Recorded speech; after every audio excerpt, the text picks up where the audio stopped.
Congresswoman Alexandria Ocasio-Cortez lending her voice as her so-called squad joins calls to cancel rent and mortgage payments during the pandemic. Right now, in a time when so many people are whose lives are threatened by a pandemic, their lives shouldn't also be threatened by the fear of eviction, by the fear of foreclosure, or worse. Okay, so is this the answer? Is this the right response? Here to discuss, Fox News contributor and Democratic strategist Richard Fowler and Republican strategist Erin Elmore. Erin, we're seeing you for a second time this morning. Welcome back. Thank you. Good to see you both. Richard, I'll start with you. What do you think about this? Because it's fair to say that a lot of people can't, pay their rent or their mortgage the first of the month right now. A lot of people do need help. What do you think is the answer? Well, this will be the second month that we've gone since the coronavirus that folks would have had to pay rent.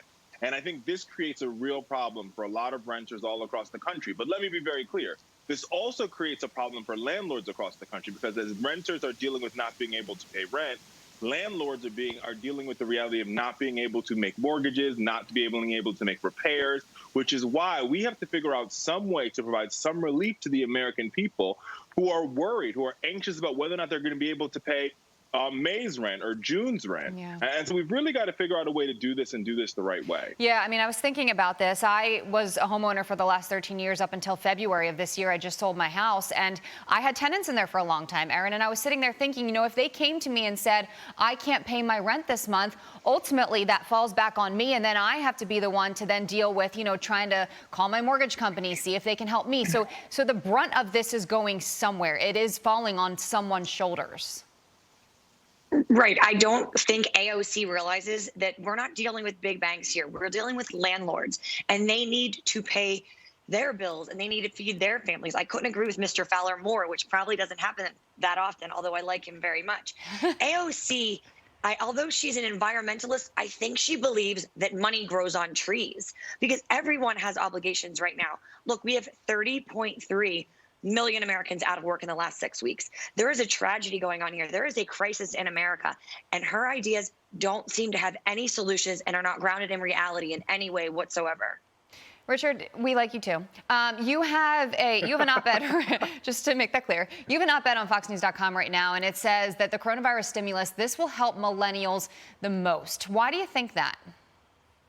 Right. So what that op-ed talks about is why we as a country need to consider the ideal of forgiving student loan debt up to a certain amount. Here's what we know. We know that for the average student loan borrower makes about $48,000 a year.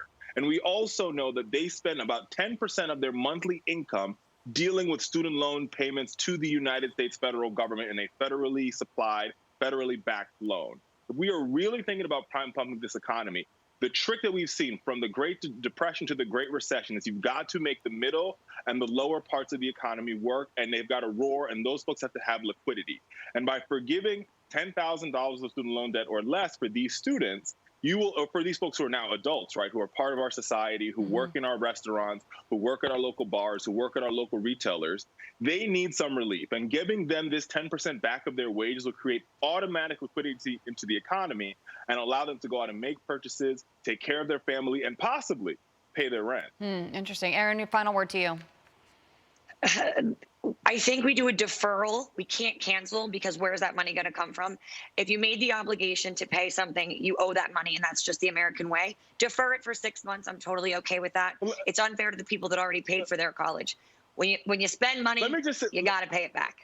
Go ahead, Richard, real quick, 10 seconds. Let me just say this. So what we're seeing is with the paycheck protection loans, right? If companies are actually paying workers, their loans are forgiven by the federal government. Why not extend that same benefit to the American people and the millions of them that have student loan debt? This is about pumping our economy, and this is a Democrat and a Republican problem. It's an American problem. The student loan debt crisis is real, and we can solve it slowly by doing just this one measure. Well, a lot of things are real right now for a lot of people. We have so many millions of people out of jobs right now, and so we're all just trying to find the answers at the same time. Richard and Erin, thank you so much for joining us. We appreciate it.